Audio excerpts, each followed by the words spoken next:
Hello guys, आज हम बात करने वाले हैं कि आपकी शक्ल आपके पेरेंट्स से क्यों मिलती है। आपके बिहेवियर, आपकी चाल, आपकी ढाल, आपके सभी तरह की चीज़ें आपके पेरेंट्सों से क्यों मिलती हैं। या फिर इस धरती पर आज तक जितने भी जीव जंतु हुए हैं वो एक दूसरे से अलग क्यों हैं। धरती पर इतनी डाइवर्सिटी का क्या कारण है। क्यों इतने प्रकार के जीव जंतु, अलग अलग प्रकार के पक्षी, पौधे प्रेजेंट हैं इस धरती पे। तो इन सभी का एक ही कारण है, वो है डीएनए। तो आज हम डीएनए के बारे में बात करेंगे। डीएनए की क्या संरचना है, डीएनए की खोज किसने की, या फिर हम डीएनए का क्या इस्तेमाल कर सकते हैं फ्यूचर में।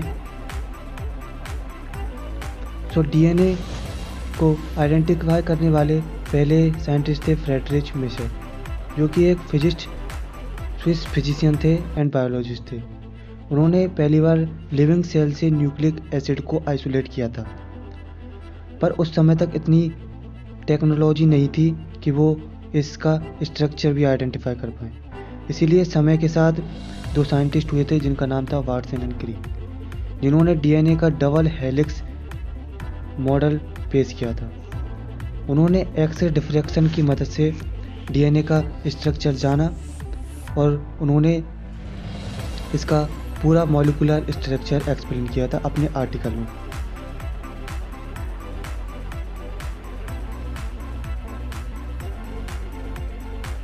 सो डीएनए की फुल फॉर्म होती है deoxyribo nucleic acid.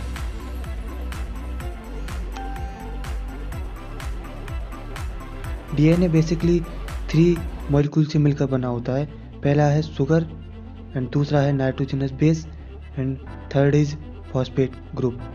Nitrogenous base genetic code होते हैं जिनकी मदद से हमारा सेल उस कोड को डिकोड करके प्रोटीन बनाता है, जो प्रोटीन सेल बनाता है, सेल से टिश्यू एंड टिश्यू से ऑर्गेनिज्म।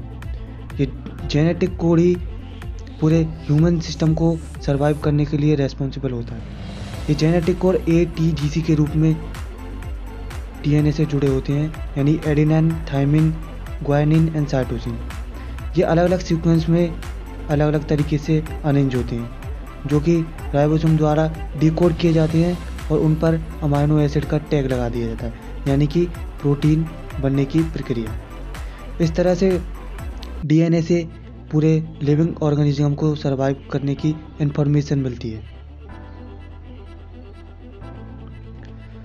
सो डीएनए से होने वाले फायदे क्या हैं, मतलब इसका हम उपयोग कैसे कर सकते हैं। सो पहला उपयोग है डीएनए फिंगरप्रिंटिंग।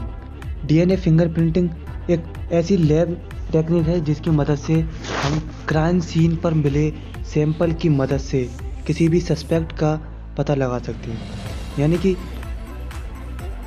आपने बहुत बार मूवीज़ में देखा होगा कि साइंटिस्ट किसी भी सैंपल से, जैसे कि हेयर हो, नेल हो या फिर स्किन से भी एक सस्पेक्ट का पता लगा सकते हैं। तो उसका पता डीएनए फिंगरप्रिंटिंग से ही किया जाता है। डीएनए फिंगरप्रिंटिंग में यूज होने वाली टेक्निक का नाम है PCR, मतलब पॉलीमरेज चेन रिएक्शन। इस टेक्निक की मदद से डीएनए का एक सैंपल लिया जाता है जो कि लैब में एम्पलीफाई किया जाता है। मतलब एक डीएनए से बहुत सारे डीएनए सैंपल बना लिए जाते हैं और उन सैंपलों को अलग अलग सस्पेक्ट से मैच किया जाता है।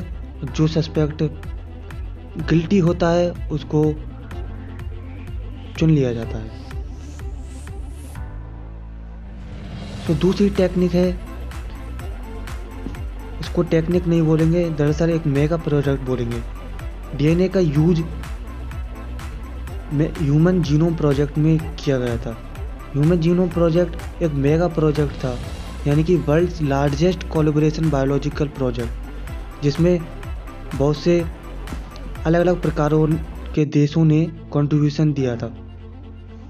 यह international and scientific research project था जिसका गोल था ह्यूमन डीएनए के बेस पेयर का पता लगाना और ह्यूमन जीनोम में जीन आइडेंटिफाई करना और उनकी मैपिंग करना। मतलब ह्यूमन डीएनए में कौन सी जीन कहाँ पर उपस्थित है और उसका क्या काम है। तो इतने बड़े इंफॉर्मेशन को उन्होंने एक सॉफ्टवेयर में रखा जिसका नाम था बायो इन्फॉर्मेटिक्स।